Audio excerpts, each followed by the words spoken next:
Good morning, class. Today is March 25th. Go ahead. You want to say hello? Hello. Teddy and I are here again today, day 8 maybe of quarantine. And today is March 25th. It is National Medal of Honor Day. So real quick, I'm going to tell you guys a little story, and then I'll have a Google discussion for everyone to complete. Let's watch this little intro from the Netflix series Medal of Honor, if I can get it to play.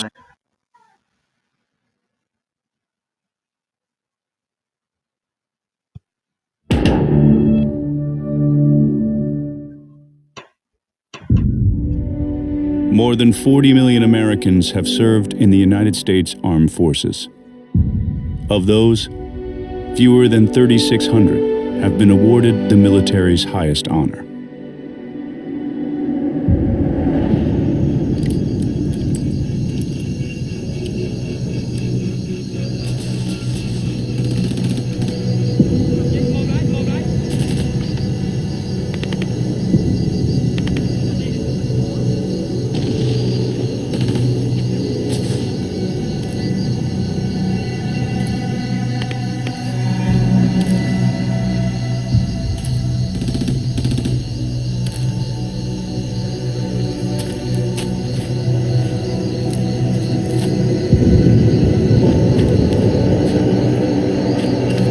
So this is from the episode 7 from the Medal of Honor on Netflix about Richard Etchberger.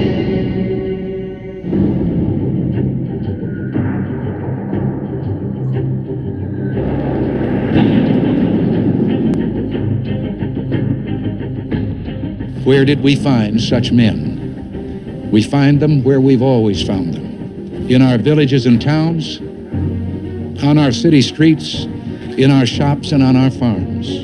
That was President Reagan. Summoned a degree of courage that stirs wonder and respect and an overpowering pride in all of us. That was President Johnson. It recognizes gallantry that goes above and beyond the call of duty. We may not always hear of their success, but they are there in the thick of the fight, in the dark of night, achieving their mission. That was George W. and then, of course, Barack Obama. Tonight I want to speak to you. So, the story of Richard Etchberger is he was from Hamburg, Pennsylvania, born and raised. He ended up enlisting in the Air Force. While serving in the Air Force, he moves out to Utah. He gets married. His new wife has a son who's about 11. Then they end up, traveling around the world, different bases overseas, North Africa. And then he gets the option, or he gets asked to run a top secret radar station in Laos during the Vietnam War in 1967, I believe. From there, Richard Etchberger, and I'll just pull the story up here, and you guys can read it as I'm kind of talking. From there, Richard Etchberger is kind of interesting. We weren't supposed to have troops in Laos. So they have him and his radar technicians, all volunteers. They have them resign from the Air Force, and then they are hired by like a Lockheed Martin company, which is a U.S. contractor. Really, they're working for the CIA. They get sent over to Laos. They run this radar station. The radar station was used to guide our bombers onto targets into North Vietnam. This is before, GPS guided bombs. So they used radar to make sure that our bombs hit the targets that they were intended to hit. So his job was to line up the bombers on radar and then have them release their bombs at a certain point. And of course, they calculate wind speed and drop and all that physics stuff. And then the bombs hit their target. So he's part of this top secret crew.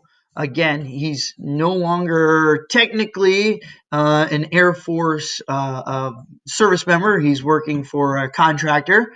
They have a group of Laotian soldiers protecting the bottom of the mountaintop that they're on. And they can actually see Viet Cong and North Vietnamese forces moving closer and closer to their mountain. Okay. They actually have an extraction set up for the following day, but the forces at the bottom are overrun at night. Now, Richard Etchberger's crew, there's 2 crews up there. He's on the crew that's off. So they hide on the backside of the mountain, and in the middle of the night, they hear a bunch of gunfire at the top of the mountain where the other radar crew is working. That site there, Lima Site 85, was overrun by North Vietnamese soldiers.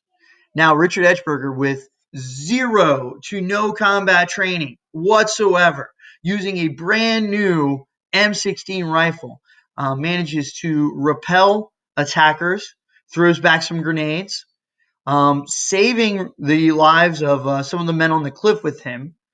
And then they call in an airstrike on the top of the mountain. Now, the next day, a U.S. helicopter crew through Air America, which again is a contractor, not really part of the U.S. Army, comes in, and they come to evacuate Etchberger and his remaining crew.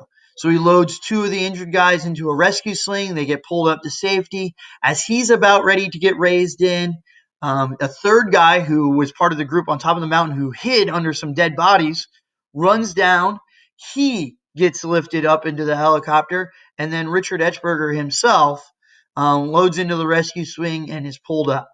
The aircraft begins taking fire, and unfortunately, Richard Etchberger is fatally wounded while he's already in the helicopter. So by the time they land, he bleeds out. He dies there in Vietnam.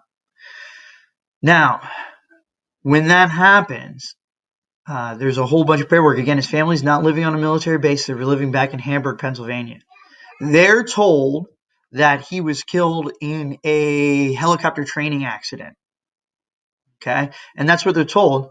But the family gets called down to the Pentagon, and he's awarded the Air Force Cross, the second highest award that the Air Force can get.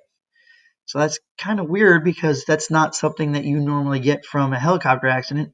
Also, he was awarded a Purple Heart, which means you were wounded by the enemy, which is, again, not something that you would get if you were killed in a training accident. So years go by, and finally in the 1980s, there's a book written, At All Costs. You can actually pick a copy up in our library when it's open. I have a couple extra copies too if you're interested.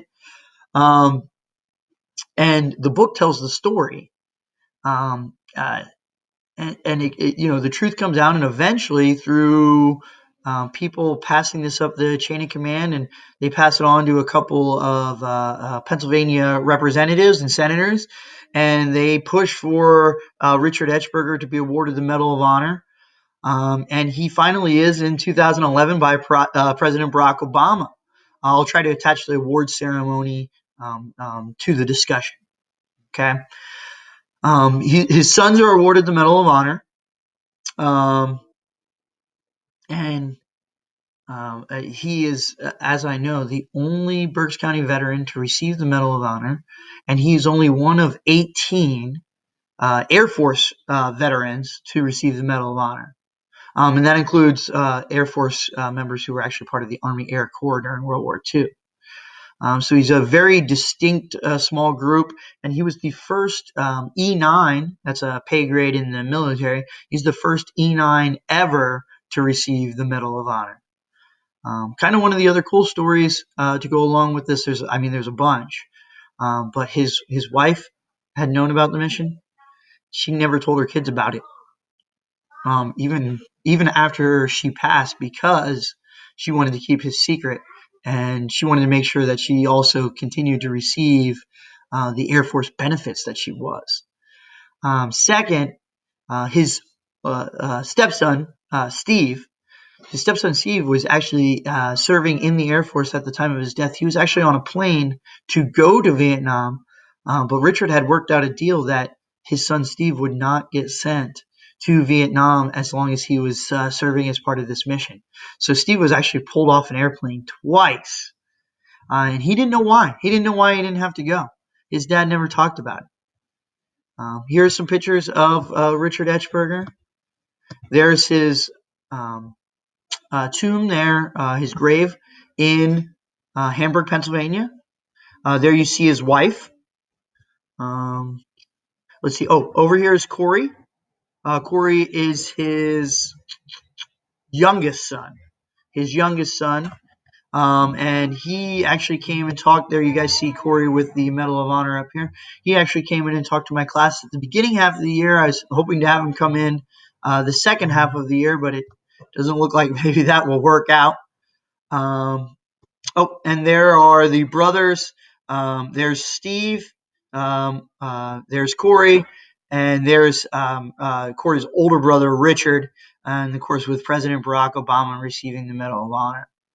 Okay, so I hope that you guys enjoyed the story of Richard Etchberger. Hey, feel free to check out Netflix, the Medal of Honor series. National Medal of Honor Day would be a great activity. And I have a little discussion for you guys. I want you guys to identify another Medal of Honor recipient that we haven't previously in a class talked about. And I want you guys to summarize your story and give me a little bit of a link. You can feel free to record a video and send it in to attach it. However you feel like doing. All right. Have a good day. And remember, continue to stay safe.